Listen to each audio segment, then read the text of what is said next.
with cuts in local authority services, there's been a huge reduction in staff that they have with that knowledge to run parks and open spaces.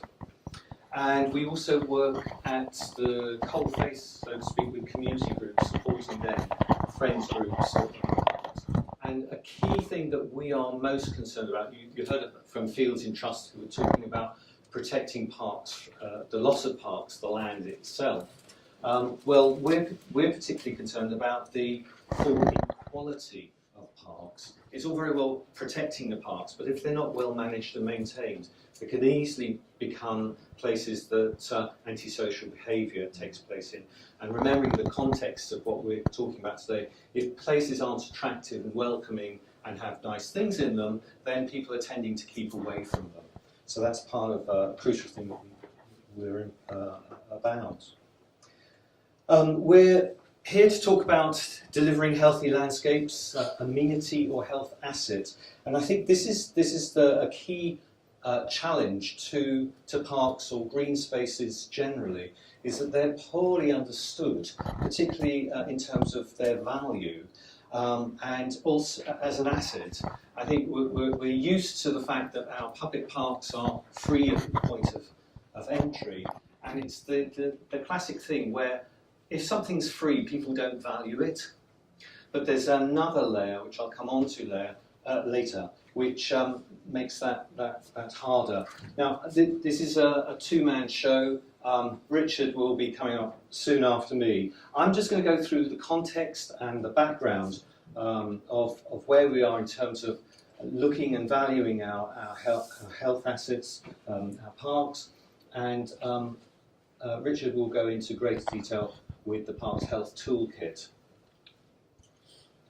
I just want to backtrack a bit back to here to 2002, which in the parks world was the signal of a revival in the life of parks. During the 80s, they had gone downhill in terms of the way they were managed and maintained for lack of funding.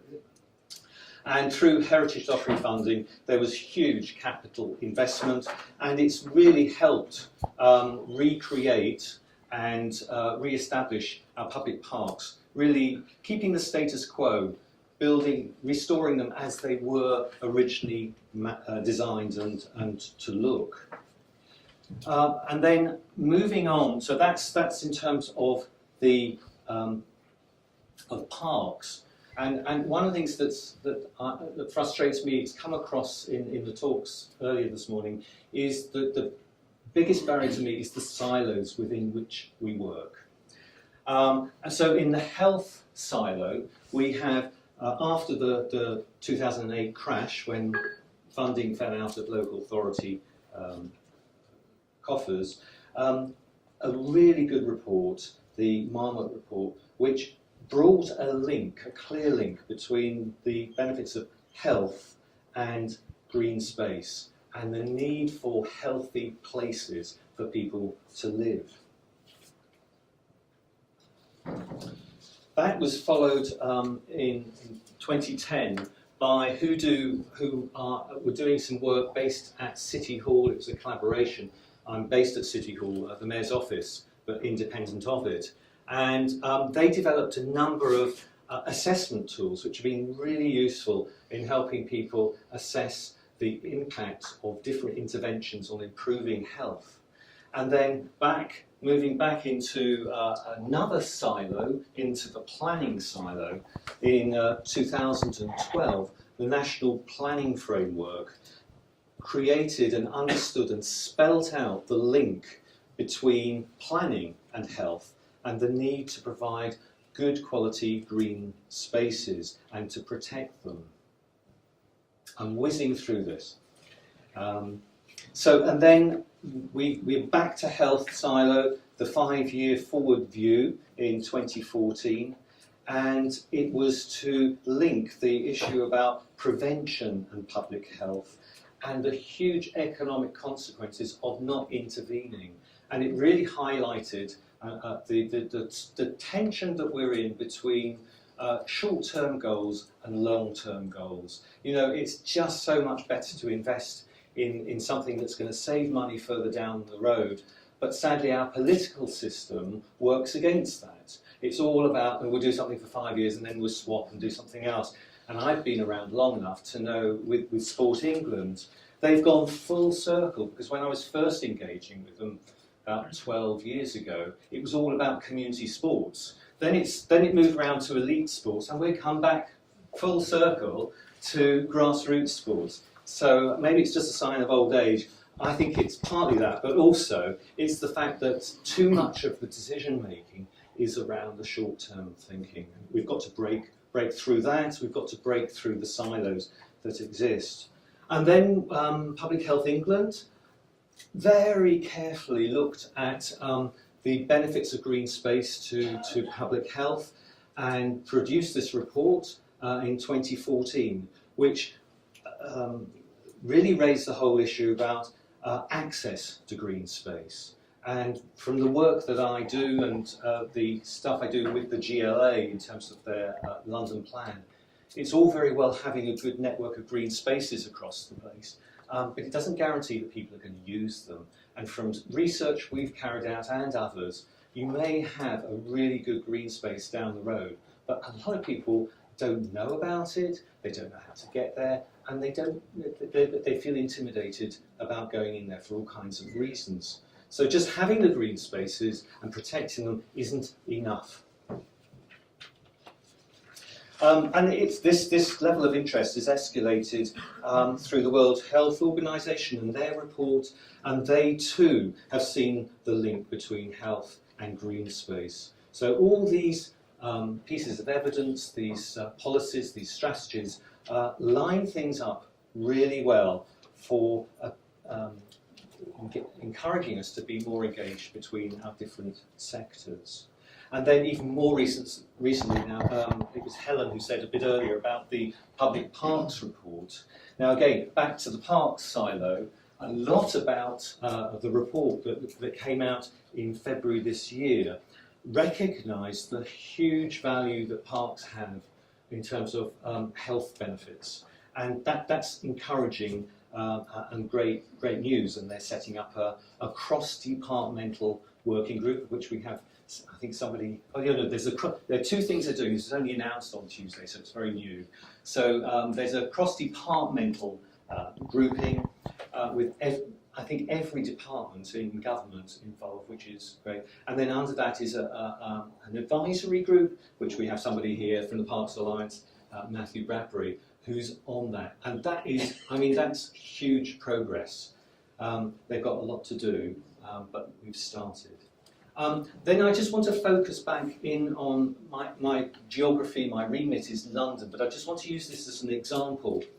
The Mayor is responsible for producing a lot of strategies, and what over successive administrations, what they're really trying to do is integrate those strategies, that they actually connect and make sense, so that on the right, just in August, the draft environment strategy was launched, and that is closely enmeshed with the other strategies, which is planning, the London plan, transport, housing, economic development and culture.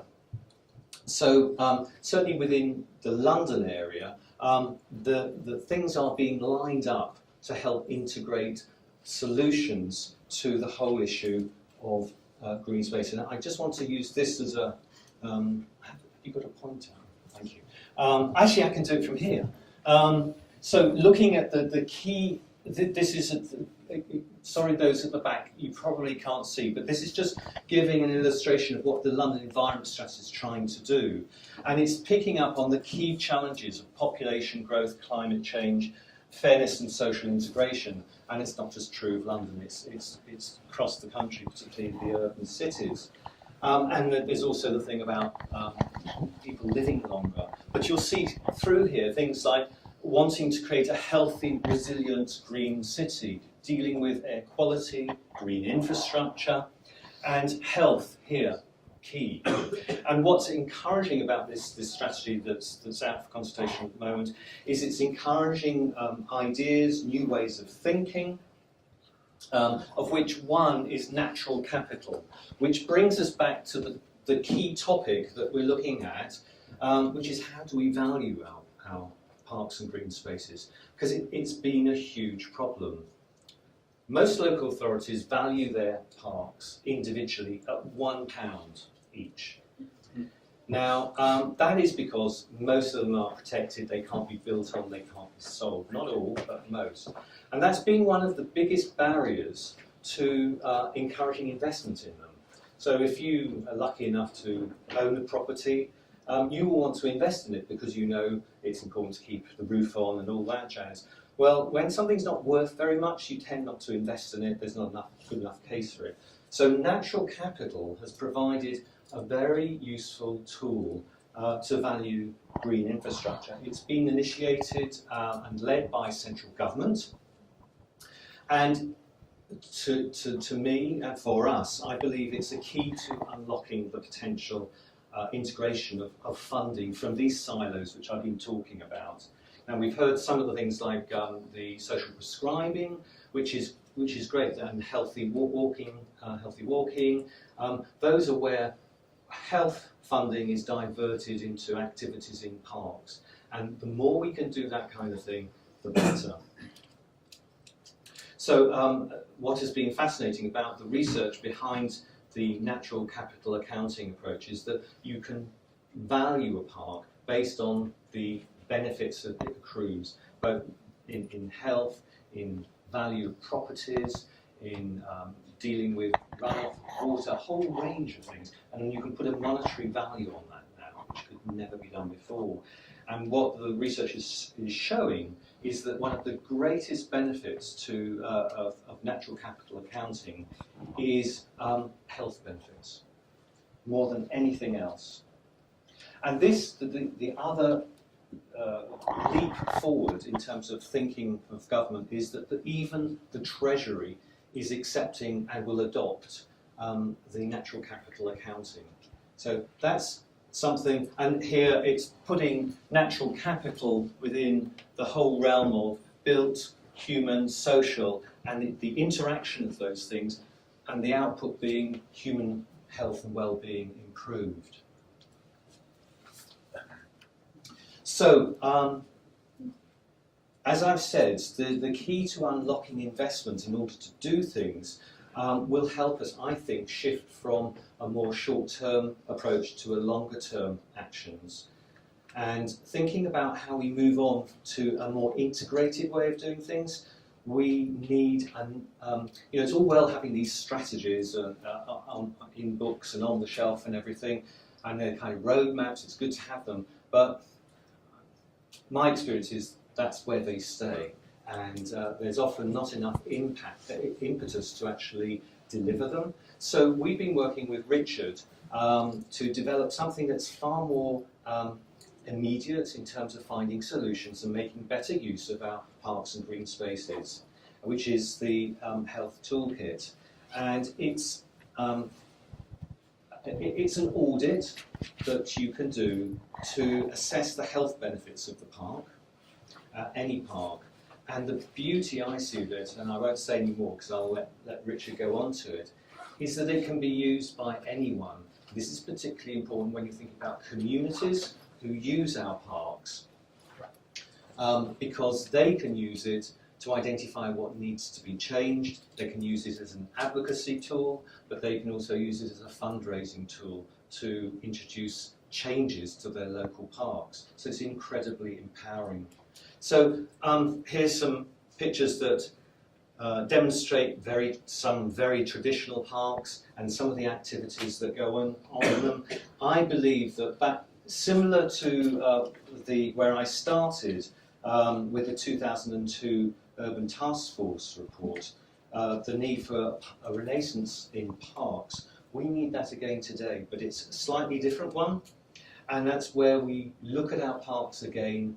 How would we design them differently if we were starting from scratch? How can we retrofit them? How can we change the management of them to encourage people to use them more and get more active in their daily lifestyle? So with that, I'll hand over to Richard. Thank you very much.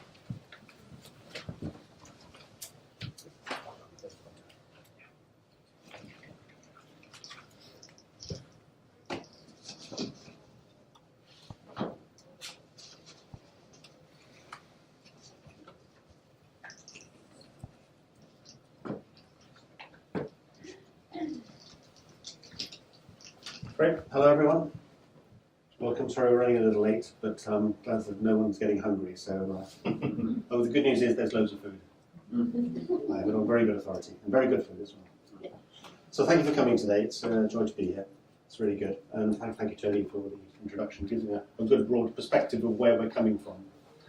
Because this is a workshop rather than a lecture, what I'm going to be talking about is fairly nitty-gritty, down-to-earth, how we actually apply the evidence base.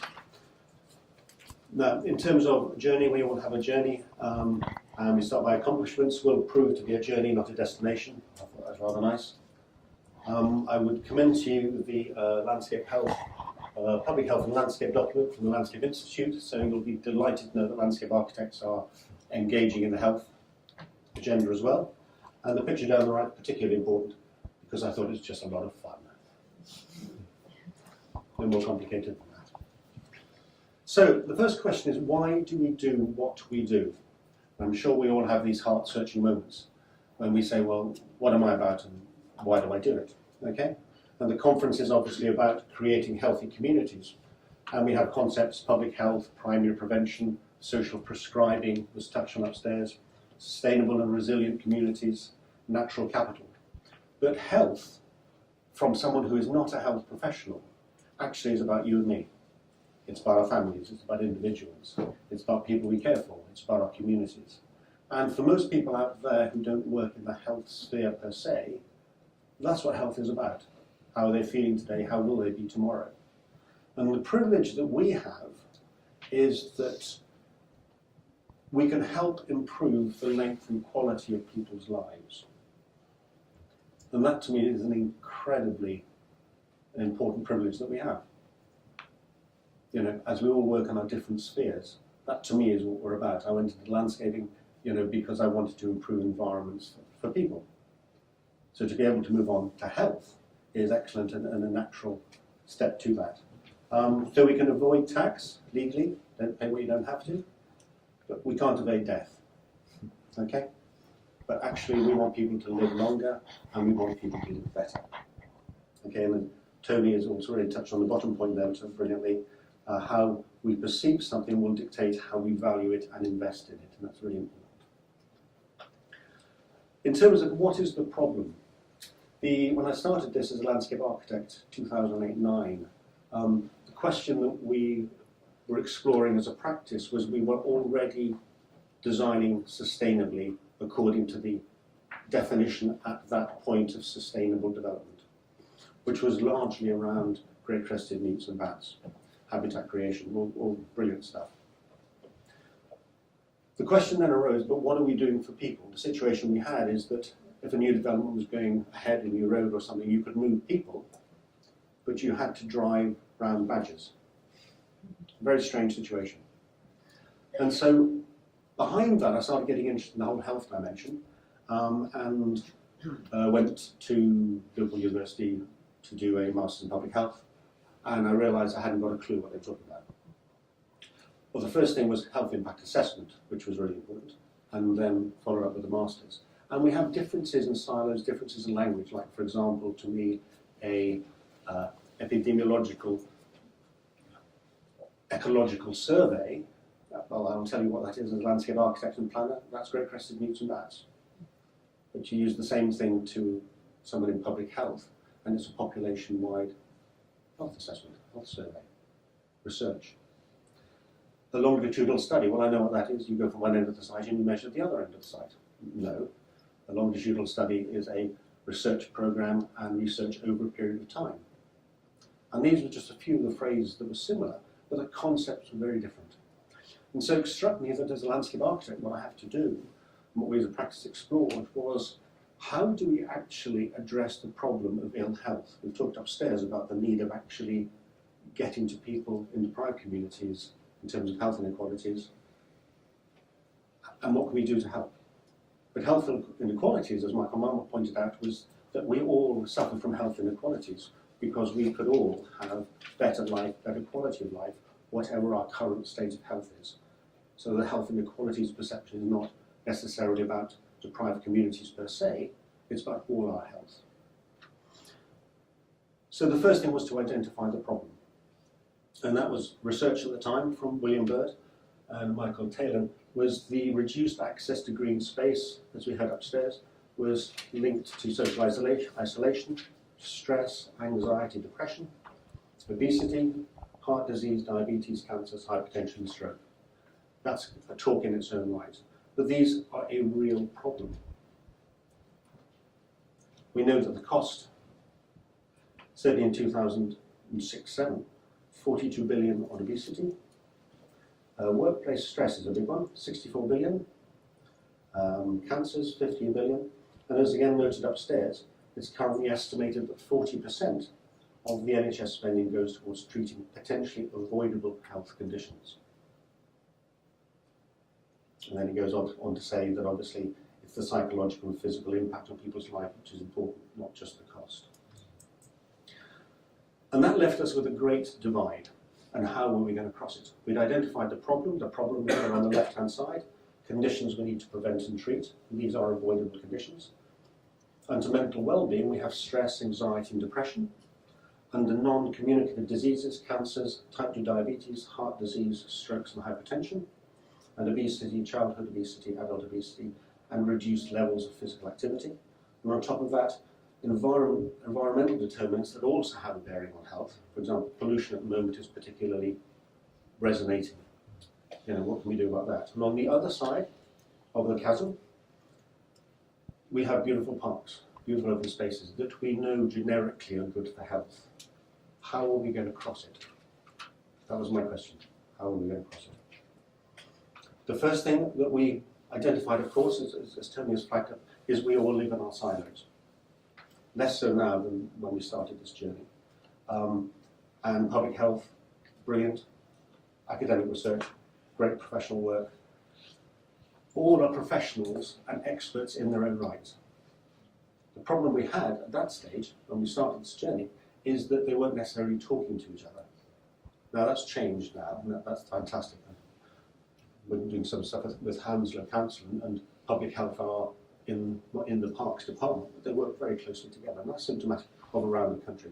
So things have changed immensely. But my feeling was that we do need a multidisciplinary approach if we're going to address this in practice.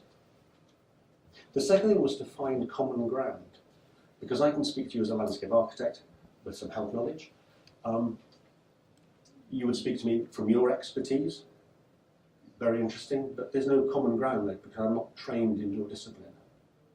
But the common ground that we all have is that of health and that of public health. And that's really an area where all the disciplines can actually merge, can actually share their expertise and contribute to the whole. And the fundamental principles of public health are first of prevention, and that is that can we deal upstream with issues so that they don't become problems downstream. So for example, in the example here, we've got poverty, social exclusion, housing and unemployment upstream, and the result, as we know, is obesity, alcoholism, smoking, STIs, and stress downstream. And those are social issues, so real social problems. As landscape architects and as people involved in actually producing environments for health, the determinants that we're talking about are the ones that are in the urban sphere, the environment. And so the upstream, in a sense, event situation have to do with people, lifestyle, community, local economy, activities, built environment, natural environment, global ecosystem. And that's the health map that was referred to upstairs. It's based on the Dahlgren and Whitehead social determinants plan that many of you will be familiar with. And it's really quite interesting that if you identify within those determinants, the determinant being is the cause that affects the health. If you look at those determinants, the ones on the right-hand side in green are the ones that are can be related to green space. And you'll find that present in many of the determinants. The next thing we had to do was to develop what we called a health assessment model. To do that, we reviewed the evidence base. We then had to categorize the evidence base, and we did that in terms of primary health criteria and secondary health criteria, and develop that into what we call the landscape health framework. Okay, and so if you can just see that here we have the primary criteria: accessibility, mental well-being, physical activity, health, promotion, environmental and climate issues. And around each of those, what became known, we call secondary criteria. Okay? So assess the evidence base and find out what the primary and secondary criteria was. The first breakthrough came really when we were in a position as landscape architects to view the evidence and ask the question quite simply, what does that intervention look like on the ground? We had some superb statistical evidence and research that said these are issues. We had the opportunity to ask the question, what does that look like? So the question is, what does safety look like on the ground? Well, safety looks like obviously safe play areas. Safety looks like lighting. Safety looks like natural surveillance. Safety looks like people using the park so no one's isolated. So how do you set up a context to deliver that? Let's take another one. What does, okay? Temperature, under environmental factors, temperature extremes. What does that look like on the ground?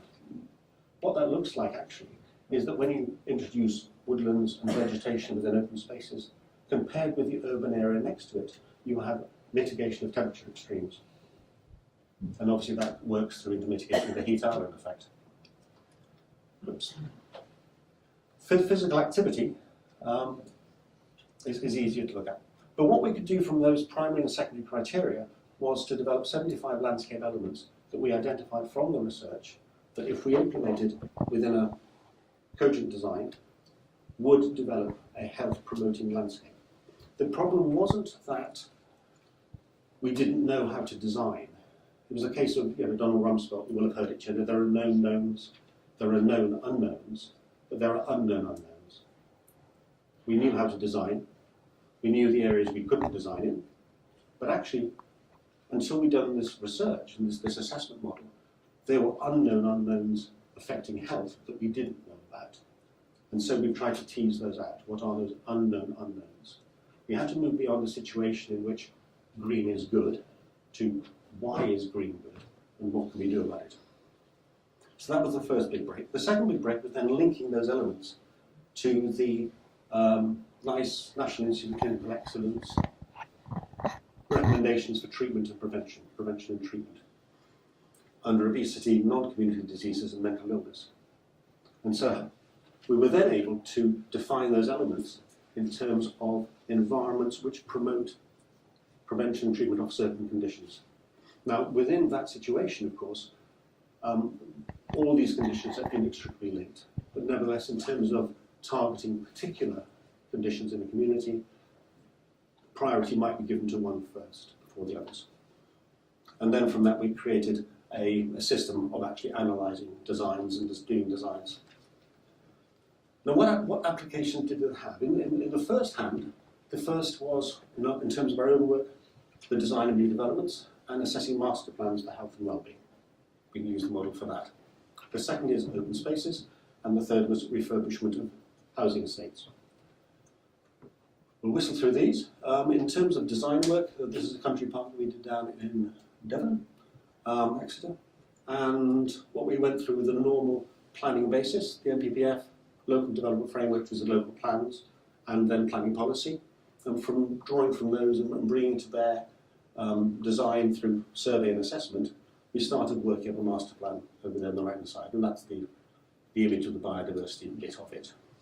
What we then did, instead of going down the normal landscape route, was actually to use the health model. And what this gave us is the first thing we could do was to identify the health profile of the local community, and that's also available at ward level, and to identify that in terms of obesity, mental illness and non-communicable diseases, in this particular community and the wider one, though this one is not quite as bad as the others, we do have, here's obese children. Yellow is slightly worse than the national average. Diabetes, usually down here. Mental illness, very bad. Life expectancy, red. All the reds show that in that community, all those conditions are worse than the national average. And therefore that gave us a target to how we were going to start designing from a health point of view. And so we introduced, obviously, accessibility, enjoying the natural environment, different ways of activity for all ages and abilities, interventions, and interpretation education. From that it's then possible to identify the current status of a park, for example. We'll get onto that. Open space. The green is what it has at the moment. Okay? Through the design, the reds show you what it can have. And it allows you for each of the criteria to identify the improvements.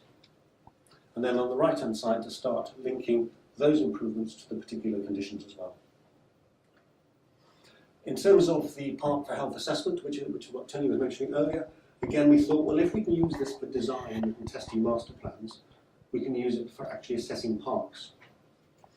And what we now have is this is going through beta testing at the moment, but it'll be released before long, an online survey which, through a series of questions, allows you to produce a bespoke report. So this is one in Islington, some preparation, and here we'll have the strategy. And again, by following the questions through the online survey, you can identify current status and improvements and new interventions. You can identify what those interventions are or improvements are, and then you can allocate them to each of the avoidable diseases and illnesses. And that, again, from a local authority point of view, puts the ball securely in the public health court and says, these are the conditions. Here is a resource that is not yet being used. It is freely available. Please invest in it for health. Okay? It can be applied at the broad scale. This is Barking and Dagenham. And here we have access through time to the different parks. And in terms of accessibility, it really isn't too bad at all. But the question is, what is their health component? So by doing an assessment on each of the parks, it's possible to get a picture of the strengths and weaknesses in each community of the health status of that park. And then after that, to say, okay, the deprived communities here, here, and here, let's concentrate on those first. Let's start enhancing, along with the community, those parks for health, and creating a context for physical activity. If you're like me and there's a grubby bit of ground somewhere, poorly maintained, broken seats, wrecked fencing, I'm not going to run around it. Therefore, if we can create a health-promoting environment, people are much more likely to engage in physical activity there. It's one of those obvious things, really, I guess. So that's the broad scale. At a community level, again, talking with Islington, what we have here are 3 parks, Tufnell Park, Foxham Gardens and Whittington Park, and those are the ones used by the community. Here we have a railway. People there do not go over there. People there do not go over there. And what that means is that Whittington Park, which is the one up there and the one over here, that has a lot of formal play provision. Foxham Gardens here is a wonderful woodland area. Beautiful for sitting in and chilling and listening to the birds. It's fantastic. Here, simpler, smaller play areas for younger kids. So we harness those 3 together, and as a park resource, we can immediately fly that out and say, this is good for this, this is good for this, this is good for this. Let's use it. And so what we're not saying is all the parks are rubbish for health. They are not. And the first thing I would encourage anyone to do who explores this is let's celebrate what we have first. There are a lot of really good health parks out there. So Whittington Park, we did the assessment there, and this health map shows, just at a glance, environmental benefits, places to rest and relax, natural spaces, social spaces, therapeutic spaces, growing spaces, getting active spaces, community spaces, natural play spaces, health initiative spaces. This is a really good health park. So what we could do, we could analyse it, we could look at it, we could identify that it was good, and the first thing you do is use what you have. Then have some health promotion. Perhaps use some information like this on the website and build up the level of information available to the public at minimal cost, simply by looking at a park in a slightly different way. The third thing is refurbishment of existing housing estates, and again in discussions. And what you see in the photographs is not unusual. Having a chat earlier. And there are some wonderful open spaces. But the question I'll come to later is, in terms of refurbishment, we do think of improving housing and heating and all that, and that's brilliant. perhaps we should be thinking about, can we improve it for the health of the people as well? Because most of these estates are in the more deprived areas with the biggest health inequalities and the worst health conditions. So by changing how we look at parks into health assets, instead of leftover bits of green space between housing, we begin to say, well, actually, we can engage with this community, involve them to participate in it, so it's grassroots up, it's not top down, and then enable them to say, yes, we'd like this, this, and this, but you know from the evidence base and from the assessment model that, yes, we're getting a good spread of social cohesion, social action, physical activity, mental well-being issues. We can test what's being done. Again, what are the benefits contributing to natural capital? Oscar Wilde said a cynic is one who knows the cost of everything but the value of nothing. I've heard of other professionals using those terms, but I won't say it here. Whilst we appreciate the value of health promoting landscapes, and we do, green is good, we can also now demonstrate cost benefit. And certainly the work being done by Parks and Trust upstairs will build on this. So the Mersey Forest, for example, here we have the monetised benefit of 149,000 per annum due to exercise and lower air pollution. And that's one forest. Green space, okay, a 10 by 10 kilometre square in East London, reducing 2 deaths and hospital admissions. The scenario whereby changes in green space management lead to an additional reduction of 1 percentage point in the number of sedentary people in the UK would save 2 billion. Park in Portsmouth, 4.4 billion, of which just under $1 billion would be saved to the NHS. Additional tree planting in the Midlands, 140 lives a year, and just a 3-kilometre footpath, saving £210,000 to the NHS. These are real figures based on objective economic evaluation, and it begins to demonstrate that this isn't just about health, but there is a knock-on saving. And therefore, again, as Tony referred to, if we can take a long-term view, if we can take a holistic view, if we can say, actually, this is quite important now, it may take a decade to wheel it out across the country, that's fine. But the savings down the road are vast. People who won't get diabetes, the elderly people who can still are fit enough to go and play with their grandkids. That's important. That really is important. So have we crossed the divide? Okay, yes, work in progress, but I would suggest substantial moves forward from the conditions to the parks. And what is the way forward? But what would our aims and objectives be based on the information that we have? First of all, to use the evidence base to design health-promoting green infrastructure in new developments. We don't have to put up with adequate new developments at minimum cost. Invest in parks and open spaces as health assets within public health and primary prevention. Okay, this is a public health tool. It's also a tool, the next one is use parks and open spaces within social prescribing, which is part of primary prevention. Okay, they are there waiting. Support the works of charities, friends groups, community and faith groups to address loneliness, physical inactivity and mental illness in their communities through the wide use of parks. They do fantastic work. Let's support it. When we refurbish housing estates, why do we do it around the health and well-being of the residents? And start addressing long-term problems for them and their kids. Let's encourage employers to promote and invest in the development and use of local parks.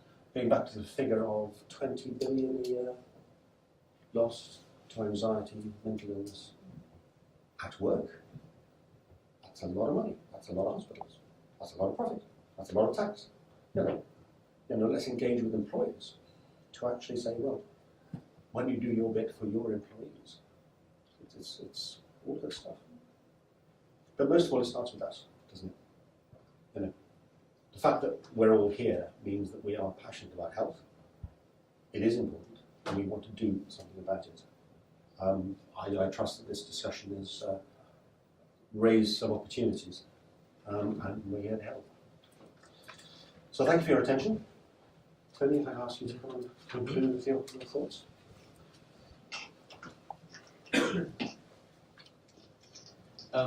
Now's an opportunity, if you've got any questions, generally or specifically about the toolkit that Richard's developed. I don't know how we're doing for time. Lost my schedule. What time are people breaking for lunch? Can just say 5 minutes questions? Okay. There may not be any, in which case. Lunch beckons. Yeah.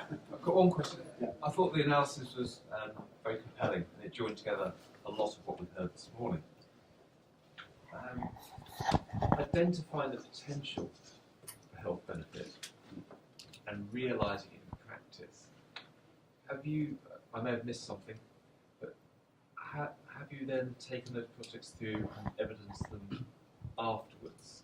And if so, what I'm really interested there is it's one thing to see the opportunity, but I'd like to learn more about the triggers for behavioural change that can be brought through in design. That's my sphere.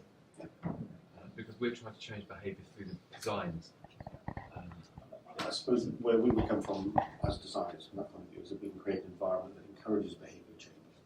Then the communities, public health, media can encourage that behaviour change. But I would argue that until we address those determinants of health in the urban environment, which are at the moment militating against healthy lifestyles, we're trying to break down a closed door. Okay. In terms of the research itself, the answer is no, that research hasn't been done yet. And there are two kinds of research. First is usage, but also the cost evaluation of that, and that needs to be done. But hopefully this is a beginning down that journey. Thank you. So we're working, or Richard's working with 2 pilots in a couple of London boroughs. So it's too early to be able to answer that question, but it is an important part that has to be built into the whole product development. Any other questions? Richard's around all today. He has a stand if you want to go and visit him personally and ask him questions. But if there are no further questions, I think you're all very hungry. So thank you for listening. Could I just finally say, first, thank you for your attention. Also, if you want me to send you information and updates on as the thing develops, please do leave your business cards with us, and we will make sure that we keep you informed in coming weeks and months. Thank you very much.